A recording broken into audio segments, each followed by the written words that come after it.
আবারও বিভিন্ন দেশের ওপর শুল্ক আরোপের চিঠি পাঠাতে শুরু করেছেন মার্কিন প্রেসিডেন্ট ডোনাল্ড ট্রাম্প। মার্কিন প্রশাসন 10 থেকে 12টি দেশে চিঠি পাঠিয়ে জানাবে তাদের ওপর মার্কিন যুক্তরাষ্ট্রে কী পরিমাণ শুল্ক আরোপ করা হবে। শুক্রবার সাংবাদিকদের এক প্রশ্নের উত্তরে ট্রাম্প জানান, এই শুল্ক হার হতে পারে 10 থেকে 70% পর্যন্ত।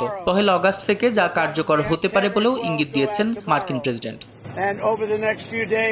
আমরা আগামীকাল থেকে বিভিন্ন দেশে চিঠি পাঠানো শুরু করতে যাচ্ছি।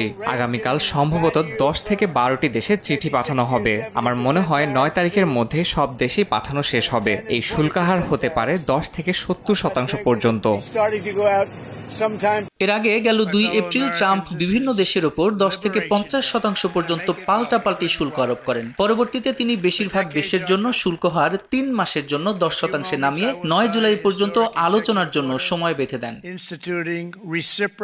হোয়াইট হাউসের কর্মকর্তারা জানিয়েছেন, গত কয়েক সপ্তাহ ধরে তারা বিভিন্ন দেশের সঙ্গে আলোচনা করেছেন। ইতোমধ্যে যুক্তরাজ্য ভিয়েতনামের সঙ্গে চুক্তিও হয়েছে। চীনের সঙ্গে একটি চুক্তির কাঠামোতে পৌঁছানোর ইঙ্গিত দিয়েছে মার্কিন যুক্তরাষ্ট্র।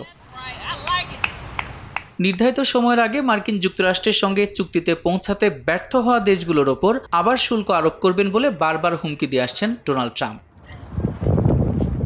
সাদিক হাসান ইমন, সময় সংবাদ।